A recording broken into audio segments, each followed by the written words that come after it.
Good morning, everyone. It's October the 8th, and my name is Ariana Dawson, talking with Coach Romanello today on DC3 Broadcasting. How are you this morning, Coach? Good. How are you? Great. Good.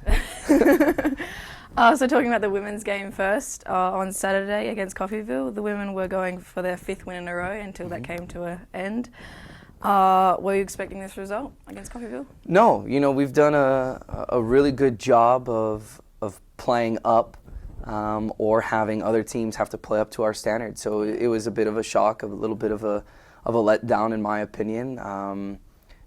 Predicted to finish 6 out of the 11 or the 12 teams, and you beat 2 teams that were supposed to finish directly ahead of you, and you beat that, and then lose to a team that, by all intent purposes, are not very good in comparison to us. But it goes to show you anything can happen on any day. Yeah. So being on the pitch and from sideline views, most would say Dodge dominated the whole entire game and possessed well at the back. Did you feel the girls played well as well? Yeah, I don't think it's an exaggeration to say that we controlled about 90% of the game and the game's possession. We were able to play from the back with all of our fullbacks and our center backs without pressure. The thing that was missing was we weren't able to get a goal. And at halftime, I had instructed the girls, look, if we don't score goals and find a way to finish and to put them away, the longer that lesser teams are able to stay in the game, they're going to come back and bite you, and that's exactly what happened. We give up a penalty in the 86th minute. They convert. We go down 1-0, and it is what it is. And I had told the girls, the following day, immediately following the game, I'm not worried about giving up the goals.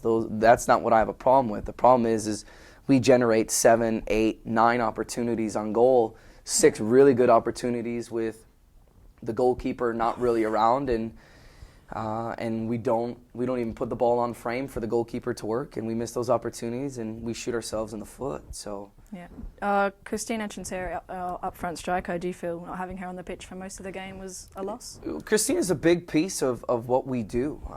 She does really well out wide. I think she's a better forward than she gives herself credit for, but she likes to play out wide.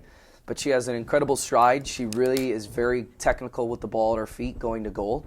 And she's a big piece to us. She has a knack for goal, going to goal, and finding those finishing touches. So not having her, I would say probably not having her for 80 minutes of that 90-minute game, and we only had her for 10 minutes, that really hurt us. You put in some more inexperienced players, some players that maybe aren't ready to step in quite yet, that are a little bit raw, but it is what it is. You got to take advantage of that opportunity when you get called upon, and we just didn't. But yeah, it hurts not having one of your top players, because she does a lot of a lot of things well for us and picks up some of the slack elsewhere. And not having her, then we're forced to play some other players out of position. Yeah. So who were the players that stood out against the Coffeyville game? Beth Ulrich had a lot of opportunities. Unfortunately, she had 2 wide open shots that she had missed. Rachel has been absolutely phenomenal all year. Yeah, definitely. She was extremely confident and made a huge impact for us on Saturday. I know Jackie will tell you otherwise, and I think it's because of numbers, not having the goals or the assists to express how well she's playing, but she's playing very, very well in her position. And I think the biggest person that's really stepped up for us lately has been Cynthia Rodela. She's been absolutely fantastic going to goal, creating chances. She'll play up top if we need her to, and if she will play out wide if I need her to. And she has no qualms with coming all the way back and defending. So those 4 players really stepped up for me. I think those stood out. I think Danny Tornini had a good game until she got injured, and she gave us a little bit of something that we weren't getting, that allowed us then to put Rachel out wide, because missing Christina and allowing Cynthia to go back up top, and then you play Beth out wide. So we played well. The complaint wasn't in how we played. It's how we finished, and we were terrible in front of goal, and that came back and bit us. Yeah. So yesterday you're back on the road versus Pratt and came away with a 5-0 win. Were you pleased with the amount of goals we got this time? Yeah, I don't think it's certainly not a case of how many goals did we score and am I happy with with running a score up, or okay, we scored 8 goals. We scored 8 goals against Neosho, and I don't think we played very well. Yeah. We played 5. We scored 5 goals against Pratt, and I thought we played very well. We didn't score at all versus Coffeyville, and I thought we played very, very well. So it's never. I never look at the final score of the goals. It's consistently, what does our form look like in our thirds? In our lines of possession and defending and attacking. So, what does our defensive line look like? What does our midfield line look like? What does our forward line look like? How are we connecting those lines? How are we moving forward? How are we defending? And we did that well for the most part yesterday. We had that one letdown when Pratt scored. Yeah. And they scored the goal right after we had scored our 4th goal. So that was a little bit of a letdown, and we can't have that happen because the good teams are going to punish you. But, that being said, I think some of the players that were at fault manned up to that, so to speak, and that's an easy correction. Yeah. But 5 goals is good. We scored in the first 2 minutes, so we were on point this match and saying, look, we have to finish early. Well, we did practice shooting for 2 days after the Coffeyville game, and then scored in the first 2 minutes of the Pratt game. So at least what we're doing at practice is going into the next game. Absolutely. Even though Pratt was short of players, do you feel the girls went into this game with 100%? Yeah, I do. I when you say short of players, like it was a Neosho all over again, but they played with one less. It was 10 versus 11. The tricky part is that sometimes when you get a red card, those 10 players really rally around each other. Yeah. And play even better than maybe a field of 11. And I'm not quite sure why that is. Sometimes it's just simple work rate. You're down a man, I have to work hard, so you're a little bit more clued in, you're a little bit switched on to things. So I think Pratt has a lot of pride on what they do. They know that they're kind of down and out, but they're not willing to give in, and that's the important thing. So I was actually pleased from what I saw from Pratt, but at the same time I was extremely pleased on what I saw from us, minus that one letdown where we gave them a goal. But we got after it, and a goal in the first 2 minutes, it certainly clarified where we're going and where we want to be. Yeah, so the girls are 5-2? 5-2 in conference, 5-2 in and conference. 8-4 overall. And going into Johnson on Saturday, who are leading the conference, what would you say that the girls need to do? We're going to have a lot of patience. Our work rate is going to have to be better than what it has been. Johnson's a good team. They're usually pacey, specifically out wide. Yeah. They're going to have good players. They're in a really good location. I say it every year. There's no reason why Johnson County and Kansas City Community College should not be the best 2 teams in our conference year in, year out. Look where they are location-wise. Look at the access they have to facilities. Look at the access that they have to players and showcases and tournaments. They should be our 2 best teams on both sides, the men and the women's programs, every single year. So Johnson's going to be very good. Jim Schwab, the head coach there, does a really good job about recruiting. He's tactically sound, knows what he's doing, and his girls play. So we're going to have patience on the attack. We're going to have to get dug in defensively, but we're going to have to work hard. This is not going to be a cupcake. But at the same time, it's going to be a learning experience. Any moment of struggle, any kind of moment of where we have that little doubt, we have to learn from that, and how quickly can we bounce back. Yeah. Specifically when we're in the position that we're in. Yeah, well, as a player, I'm definitely nervous but excited. This is Ariana Dawson talking to Coach Romanello, and we're going over to the men's side now. The men won. Wait, who lost? Who lost? Beat Coffeyville 1-0. Wait, I've written something else. Yeah, came away with a 1-0 win. Was this a game you were expecting to be close? Yeah. I mean, Coffeyville's coming off a year where they placed and went to the national tournament. So you knew that they were good. You knew that they had quality. It was just a coaching change that they had there in Coffeyville. Regardless of their record being 0-5 going into the game, you knew it was going to be close because they had quality on their side. Just because we're 2-5 now in conference doesn't mean we lack quality. Yeah. That's not what it is. There's a significant difference on the women's side where there's probably 5 or 6 teams out of the 12 that are good, but then you look at the men's side and it's all 11 of us are good. Yeah. So it's a little bit different. So yeah, I knew based on some of the other scoreboard watching that we've been doing, that it was going to be a close, knowing what our struggles were, it was scoring goals, that it was going to be close. Did I know that we were going to come with a victory? Absolutely. Yeah. That's something I go into every game thinking that we're going to win, knowing we're going to win. And when it doesn't, that's where the added stress comes in at night and stuff like that. But yeah, I knew it was going to be close. They possess the ball well. We do a very, very good job about that. And we've struggled on the attack. So I knew it was going to be close just by default that way. Yeah. Midfielder Mustafa Nadim assisted Dodge City's only goal that night. He's not your tallest player, but he's definitely confident on the ball with his foot skills. What would you say he brings to the team? Technically he is our best player. Yeah. When you talk about his technique, his ability, his confidence on the ball, does he hold on to it a little bit too much? Yeah. But again, that's some of the learning curve that you have playing at one level and then playing here where there's different priorities. So he is confident. He is very good at what he does. Now it's just making the adjustment and doing that. It isn't a surprise to me on what he's able to do. I think it's been a bit of a surprise for me on what he hasn't been able to do based on his confidence, based on his level of talent. And that's just going to come with experience. That comes with time. We recruit kids all the time that are very gifted. They're physically fit. They're motivated. But that being said, there's players that they need a full year to adjust. And we don't have the scholarships to say, hey, look, we're going to redshirt you. Like football and basketball does. We get certified 25 guys, we get 18 scholarships, that's what it is. So redshirting really isn't an option for soccer teams here at the junior college level. So Shem Wilson, perfect example. He's a guy that needed a full year to adjust to his surroundings and to the style of play that our conference is and the style of play that we play. And now he's playing 90 minutes every game. Yeah. So Mustafa, it's just a matter of time and gaining more experience at this level here in America. He's away from home, long distance, and that's what it is. And a lot of our guys, it's a simple answer, but it's complicated on how you solve that. Yeah.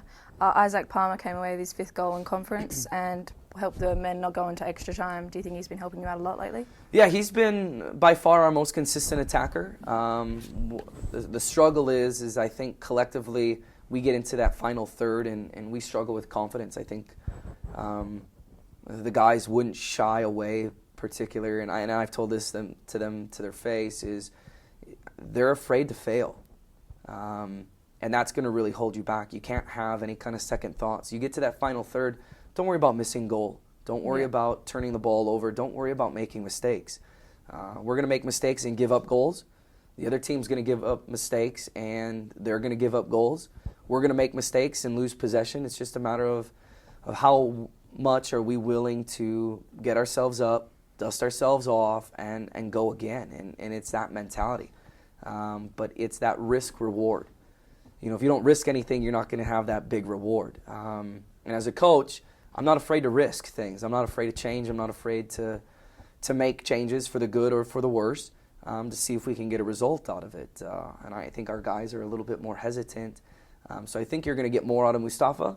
You're certainly going to get more out of Isaac if they would just risk it a little bit more and not play with so much pressure that everything has to be perfect. But Isaac has certainly been our most consistent threat up on top and our most dangerous. Now it's just a matter of putting more on frame and finding the back of the net and hitting that nylon. I think that's both of the team's problems as well. Yeah. So Luis Torres' first conference game, he's your second goalkeeper because Sebastian Bolivar was injured that game. He kept the game scoreless for 90 minutes. How do you think he went? He did a really good job. Our back four was probably the players of the game. They didn't give Luis Torres too much to worry about. I think he had maybe one save and maybe touched the ball 3 times all game. So what it does, it allows him to be confident. It gives him some of that game experience because you never know when Sebastian's going to go down. You never know when Sebastian is going to have a poor week at training and we need to rely on somebody else. And he came in, got a shutout, did really well, commanded his back line really well, commanded his box, and stepped in when he needed to. And it's just a matter of guys that have to have that attitude and follow suit. Look, I'm not scared of when you're going to give me an opportunity, coach. I'm going to go in. If it's 10 minutes, it's 10 minutes. If it's 15, it's 15. If it's a half, it's half. If it's 90 minutes and I don't know until game time, then it's 90 minutes and I don't know until game time. I'm going to do what I can. And he was good for us. I mean, there's no questions about that. He was good for us, and he deserves the credit. Yeah. So you're back on the road yesterday against Pratt Community College for the men's, who are first place, I'm pretty sure, and are 6-0 in conference. Before the game started, what did you tell your players that they need to know pretty much? You know, we looked at a lot of tendencies on tape. My assistant, Oscar, does a really good job about that. You know, we knew who some of their big players. Pratt is very good. They're very organized, very English-based, European-based. So I knew that they were going to come a little bit more physical. They're tall and physical, and when you combine those aspects, it's set pieces play such an important role in the game. So they were very aware of what do we do on throw-ins, what do we do on set pieces. But it's still a matter of, regardless of what Pratt does really well, we still have to focus on what we do. Yeah. You know, Bob Knight said it perfectly in his book of The Power of Negative Thinking. It's not what the other team does well. What do we do poorly and how can we fix it that we should be concentrating on? So, you know, you limit your mistakes and you can do that. Played into our hands that we possess the ball very, very well. I think they played physical enough, Pratt did, that it kind of threw us off of our own possession game where we didn't know how to adjust until halftime. Yeah. The second half we came out very well. Yeah. But it's just a matter of keeping those guys motivated, and it's all with our work rate. Our work rate and the opportunity to take risk. Yeah. So the score was 3-0 to Pratt. All these goals came from headers and came from throw-ins from that. What could you have said to the boys that could have stopped this? You know, they knew who their targets were. It's that one moment that they switch off, that they're not engaged through conversation and communicating with each other. Who has who? Yeah. How are we going to handle this when that's what they were instructed? But on the side, I've never seen anything like that. I've never seen 3 goals scored off of 3 headers from 3 throw-ins. I've never seen that in my life. So that kind of, as disappointing as that is, and the scoreline doesn't say anything about that game. We were in that game from start to finish. Yeah. It's just a matter of our tallest player goes up a little bit early. The ball goes over his head, connects, and it lofts up and over, our goalkeeper. And on the second one, we have a lack of communication between our goalkeeper and our 2 center backs, and our fullback's on a tall kid, which he shouldn't be. Yeah. And then the third goal, it happened so quick that, again, off a header. I don't think it was lack of communication. We went up, lost the challenge, and that's what it was. So. Yeah. Never seen anything like that, but again, our guys weren't as disappointed, I think, as they have been in the past. Yeah.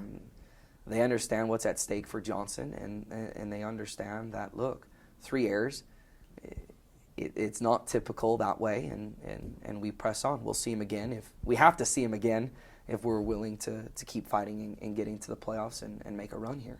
Yeah, shots on goal were limited yesterday, so what would you say that Delex, Fertil, who was your up front, and Bokar needed to do to get the ball at their feet? You know, we have that lack of confidence, not necessarily going forward, because I think we want to go forward, but it's in that final third where we're hesitant to pull the trigger. Guys like Issa, guys like Isaac, guys like Bokar and Mustafa and Delex and Pedro and some of those guys that play wide, what they fail to realize is they have to take risk. And when they don't take risk, they're not creating any kind of shots for themselves. They're not making it any easier on themselves or on the team if they don't take risk. And the sooner that they figure that out, the sooner that things are going to click for them. Yeah. But we work on that at practice, and it's really good. We do one specific shooting drill that the ball moves very quickly. We're firing shots. We're finding the back of the net. We get into the game. Now that it's this nice, wide open pitch and an opportunity to score goals, we're very hesitant because we don't want to screw it up. We don't want to mess it up. Oh, now we have a chance. Now I'm afraid to fail. Yeah. So we over-dribble. We overpass. And it's not any one individual's fault. It's not a coach's fault. It's not our goalkeeper's fault. It's not our forward's fault. It's just it's that desire to, hey, look, risk is okay. Yeah. Whether we succeed at risk or we fail at risk, risk is okay. But we just have to risk. Yeah.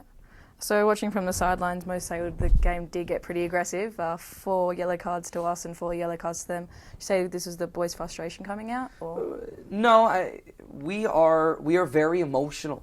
We want things to be done a particular way. We want things to go a particular way, the way that we planned. And when things get off planned, we haven't adjusted very well in game. From practice to practice, we've adjusted well. From half to half, we've adjusted well. But in game, as it happens, we're far too emotional. We have to take the emotions off and say, hey, look, we can only control what we can control. We can't control the pitch that we play on. We can't control what the referee is going to call. We can't control how the other team is going to play. The only thing that we can do is, how do we move on and off the ball? How do we possess the ball? What direction are we going? We can control if we're going to shoot, if we're not. Are we going to go and put in the work? Are we not? Are we going to build our teammate up, or are we going to tear him down? Those are the things that we can control. We can't control anything else. So it's just a matter of being over emotional, but it has something to do with the frustration. It's not going to plan on how Oscar and I saw this season starting and going, and it's not going to plan on how the players saw it unfolding in training camp and the recruiting process and things like that. And that can become very frustrating. Now it's just a matter of when you become unlucky in the referees, or how the ball bounces, or the playing conditions, or the pitch. Now it's just a matter of getting luck, getting confidence, and taking risk, and just building off of that. So the boys are now 2-5 in conference, versus Johnson on Saturday. What's on the line, and what do the boys need to do? We have to win.